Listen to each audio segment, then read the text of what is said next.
सबको जय मसीह की। आज हम पढ़ेंगे न्याय का दिन निकट है।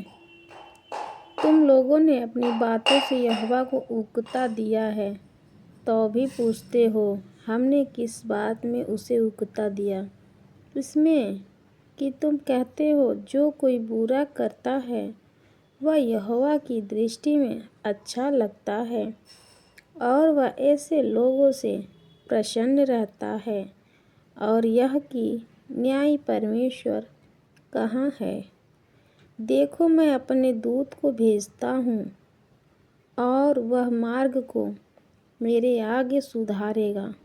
और प्रभु जिसे तुम ढूंढते हो वह अचानक अपने मंदिर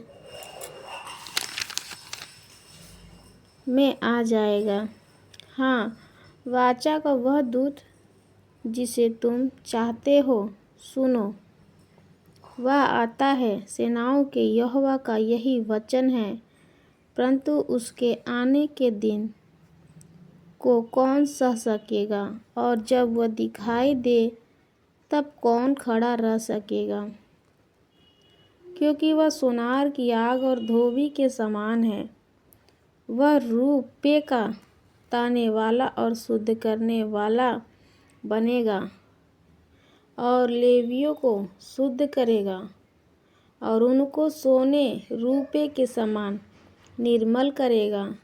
तब वे यहोवा की भेंट धर्मी से चढ़ाएंगे। तब यहूदा और यरूशलेम की भेंट यहोवा को ऐसी भाएगी जैसे पहले के दिनों में और प्राचीन काल में भाती थी। तब मैं न्याय करने को तुम्हारे निकट आऊँगा और टोन्हों और व्यभिचारियों और झूठी क्रिया खाने वालों के विरुद्ध, और जो मजदूर की मजदूरी को दबाते और विधवा और बिगाड़ते और मेरा भय नहीं मानते, उन सबों के विरुद्ध मैं तुरंत साक्षी दूंगा। सेनाओं के यहोवा का यही वचन है। आमीन। आने वाला संकट। देखो मैं तुम्हें भेड़ों के समान भेड़ियों के बीच में भेजता हूँ। इसलिए सांपों के समान बुद्धिमान और कबूतरों के समान भोले बनो।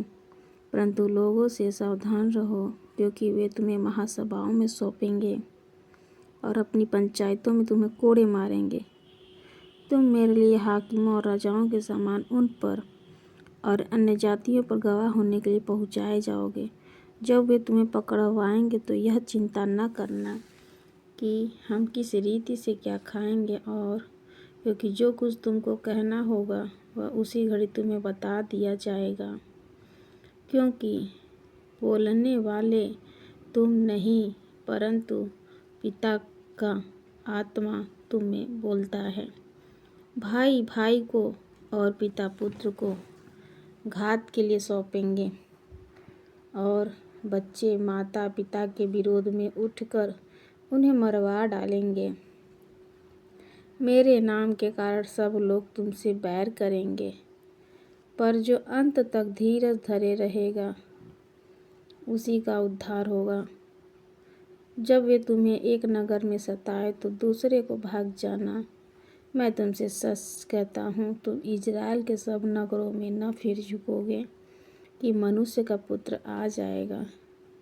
चेला अपने गुरु से बड़ा नहीं होता, और न दास अपने स्वामी से।